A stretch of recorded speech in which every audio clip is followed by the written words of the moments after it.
Hey guys, we're over here at the Shire. Today is Wednesday. It's usually our live update, but today I am uploading this video. I can't really tell you why until next week, just because everything's happening and it's exciting and it's all involving that white horse over there. And it's October. No, it's not October. No, we are in November. It's November 11th. It's 11/11 today. And that's a very special day because it is Veterans Day here in the United States. And I guess it's just a special day. But anyway, I can only tell you why it's special next week because we're doing things behind the scenes and it involves Luna.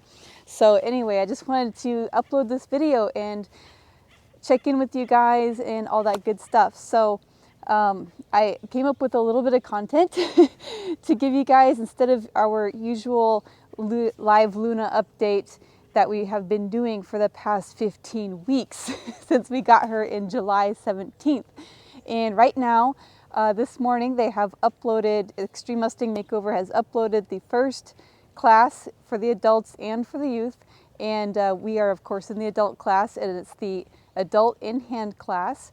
And I guess I could tell you guys the results because it's already out there. So we have placed 10th. Luna and I have got 10th in the adult and handling class, which is great because we have still made the top 10 so far. So we'll see how we do if we keep staying in the top 10, because if we do, that means you guys get to see our freestyle. But don't worry if we don't stay in the top 10 throughout the entire event, which ends on Sunday. So Sunday they're going to be showing all the freestyles for the top 10 finalists, followed by the closing of the auction for all the Extreme Mustang Makeover horses. So that would be at noon on the 15th as far as I know. But yeah, it's just a video on their Facebook page, and all the links are going to be down below because I will have time to post this video and put all my links. So all that's going to be on there. And you can go ahead and go on their feed in the discussion. You will see the adult in-hand class video as well as the youth in-class in-hand video. And I believe they also did maybe pattern. I'm not sure for the youth. But for the adult, it's just one a day for the next 5 days. So that's kind of our little Luna update. And besides our Luna update, I was inspired to make a little content for my student today because I believe that she knows how to ride just fine, but we just need to get her strong. So my belief is that more than 50% of your horsemanship, or maybe 75%, my percentage always changes, but a big percent of your horsemanship, I believe, comes from your physical strength. It doesn't mean you have to be strong to, manhandle or pull down a horse or, all that kind of stuff. It just means you have to be able to carry yourself, because horsemanship is all about doing you. So I would say, here comes my saying. I haven't said it for a while, actually, but my saying is that horsemanship really isn't about the horse. It's more about you. So if you can do you, horse will do horse. So if you're able to be strong in your legs, that kind of thing, hold yourself up. Can you hold up your shoulders? Can you hold up your arms? Can you self-carriage? Can you, do these things? And if you can control yourself, then you can think about guiding this other animal over here. So you can't expect any less, right? If you cannot conduct yourself, how do you expect anything bigger than you can provide for your horse to happen? So I want to just go over a few exercises that will help anybody, even in your regular life, even if you're not a rider. It'll just help you overall with your self-carriage and self-control. So anyway, here we go. One I can think of is a lot of yoga poses. So I would used to do, let's see if I can step back here. I think we can see me. A lot of yoga poses help. And one I can think of that is really big. I know we're kind of in soft dirt over here and lumpy. But you're going to find a place that you can do these things flat or some hard surface where you're not squishing, and maybe not in boots, but we can do it. Anyway, so chair position, and I was taught by a lady at the gym. She'd always talk about how to go through the poses so I can kind of help you through the balance. So chair position is just that. It looks like a chair. And it's really good because that is basically your biggest position on a horse. Not the chair position where you're putting your legs out in front and you're leaning back, but the opposite where you are on your feet, right? So you're going to get your feet kind of close together, nice and even. And you're going to bend at the knees and just kind of stick your bottom out towards, in my case, those horses over there. And you kind of have your hands up here to balance. You could do this, I don't know what it's actually called, but I call it namaste pose. So I'm just kind of scooting back and I'm sticking my bottom out, and I'm also kind of lifting my toes. You can't see that, but I'm lifting my toes. So you don't want weight on the front of your toes because we don't want to be there, especially while riding. So that's why I really love this pose, is because you're in your heels a lot. So your weight is on your heels.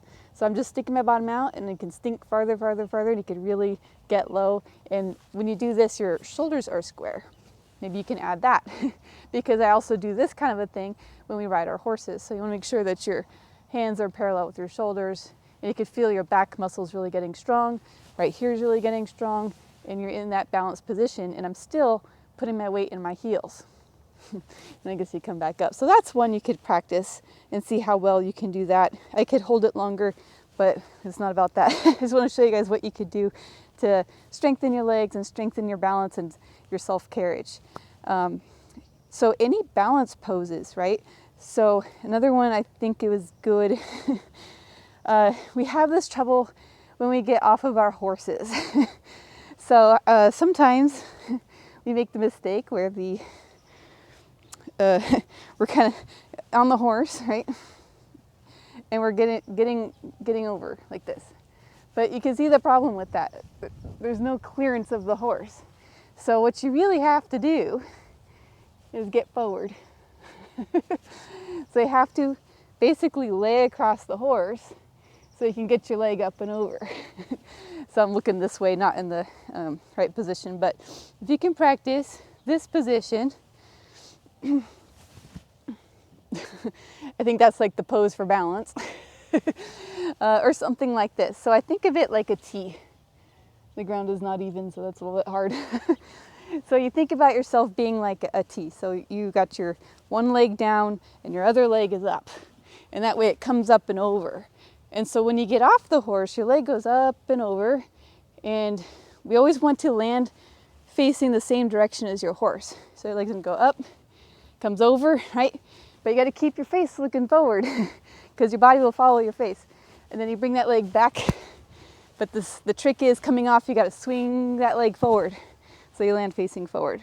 So that's another one to practice, which I think will go a long way when you come back for lessons or go somewhere to ride or all that kind of stuff. So that's another one. Let's see if I can think of another one. Those are really two good ones. There's also, so here's we call it the star. I think it's the star. And so it's kind of like you're rising up like a little star. And you can kind of go both ways. I'm weaker on my left side than my right. And there we go. But it's really good to practice. And you can practice holding it for a long time. And you could practice just doing the motion and going into it. So the dirt move there. And you know, there's going to be a horse moving underneath you, so to practice on these surfaces is fine, I guess. And it's strength building. Like, I'm actually sweating a little bit. And practicing your breathing, so through all of those exercises. I think those are about it, I think, for exercises. But I'll come back later. All right, so I thought of another one, and I grabbed an item to help out with this exercise, and this is another thing that would really help my students or anybody with their handling with the horses. So another thing, part of your self-carriage, is also your handiness with ropes or strings or reins or all these kinds of things. So when we work with horses, we either have a lead rope or some reins in our hand and something like that. So I wanted to show a little exercise to help you with your handiness while riding a horse and handling your reins. And so you could feel quick to either lengthen or shorten your reins, quickly when you need to get some more performance out of your horse. So we'll do it first kind of zoomed out, and then we'll zoom in and show you. So I kind of attached some reins here to the fence. And these are just some little silly reins I found. So just to show you. So you got your reins, and these are a little bit short, might be roping reins or something, but I'll just kind of carry them a little bit English style. So you got your reins, you can go long. So you go from long, and you take your free hand and you catch, slide, and then you want to catch, slide. So you're going to catch it, slide, so you can shorten. So you're going to take this, pick it up, take this, pick it up. So what I do is I pinch with my fingers on my opposite hand and slide. Pinch, grab, slide. And then you lengthen. Catch, slide, and there's a few ways you can pick up your reins. If this is resting up on your horse, you could reach down. It would be with both hands. You could reach down and pick up your reins, or you can go catch, slide, catch, slide. Catch, slide, catch, slide. Okay, I'll zoom in and show you that up close. Okay, I think it's closer. Catch, slide, catch, slide. And when you hold your reins, one in each hand, you're going to always have the bottom of the reins. So I would always say the pinky is closer to the mouth. So pinky is closer to the mouth is my saying, and the end of the reins comes up between your thumb and your forefinger. So that way you can easily catch, slide. And that gives stability. So some people get stuck doing this, and this is more if you are driving a horse, this is how you hold reins. But when you are riding and guiding, we flip it the other way and have your hand closer to the reins. So that's another thing. You can just sit there while watching TV or doing whatever. If you have those moments, I don't. Or if you're just kind of sitting there, you can handle a rope and just get handy with your rope. So having it long, going to short, get it long, catch. I didn't really have to catch on this because it's so short, but you want to catch, slide. Long, catch, slide.